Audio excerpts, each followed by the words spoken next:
Bonjour. Vous êtes professeur associé à l'IESEG et fondateur de ICOR, le Centre pour la responsabilité organisationnelle de l'IESEG. Et nous allons parler des entreprises hybrides, des entreprises à mission. Alors qu'est-ce que c'est ? Alors on voit émerger dans le paysage de plus en plus d'entreprises qui s'efforcent d'intégrer des considérations sociales, environnementales et économiques au cœur de leur business model, mais c'est souvent fait de façon relativement superficielle. Par contre, effectivement, on voit des entreprises à mission qui de plus en plus s'efforcent donc d'intégrer de façon égale, donc sur un même pied, les considérations sociales, économiques et environnementales. On parle donc d'entreprises à mission, notamment donc autour de la loi Pacte. Ces entreprises, donc elles inscrivent ces objectifs sociaux et environnementaux parfois dans leur statut et en tout cas dans leur stratégie. Et on peut citer comme exemple, par exemple, des boîtes comme l'entreprise hollandaise, la banque hollandaise Triodos, qui investit uniquement dans des projets à plus-value sociale et environnementale, l'équipementier américain Patagonia, ou plus proche de chez nous, Pocheco, qui est actif dans les Hauts-de-France. Et alors vous parliez de challenge justement. Quels sont les challenges ? En quoi ils diffèrent de ceux des entreprises traditionnelles ?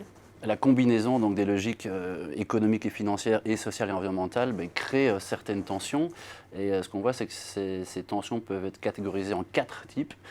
Premièrement, donc, on a des tensions dites de performance qui sont liées aux objectifs contradictoires donc, en termes sociaux et environnementaux face aux objectifs économiques, donc, qui créent en interne et dans les relations avec les parties prenantes certaines frictions.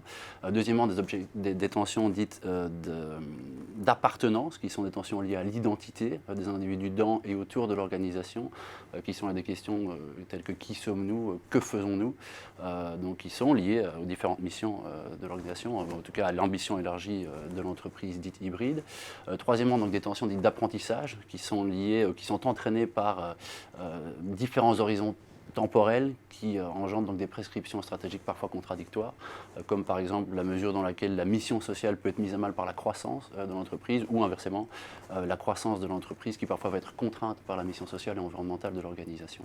Le quatrième type de tensions donc, sont des tensions dites d'organisation ou de mise en œuvre, qui sont liées donc aux divergences, aux dynamiques divergentes qui sont présentes au sein de l'organisation.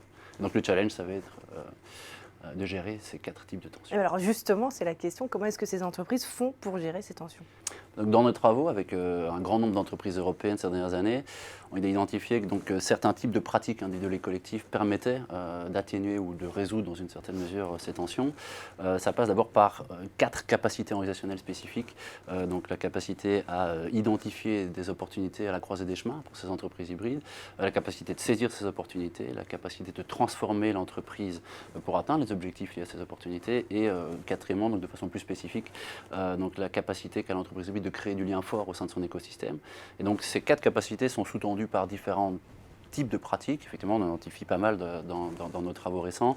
Un exemple donc, de ce type de pratique est par exemple la construction par l'entreprise d'espaces organisationnels et interorganisationnels dits activants. C'est un peu barbare, mais donc qu'est-ce que ça veut dire ? C'est que l'entreprise, donc, en créant donc, des espaces via des workshops, des séminaires, mais aussi des espaces physiques, comme donc, des lieux de rencontre pour les parties prenantes en interne et en externe, ça permet effectivement de créer du lien, de dialoguer, donc ça permet à ces différentes parties prenantes d'entrer en contact, de se comprendre un peu mieux, et donc de là donc, de favoriser une fois de plus la création de liens et d'atténuer les tensions liées à l'appartenance, les tensions identitaires que peuvent éprouver ces différentes organisations. Donc c'est un exemple parmi d'autres, donc on identifie 12 exemples, et pour ça il faudra aller voir nos travaux. Merci François Mahon pour cet éclairage. Merci à vous.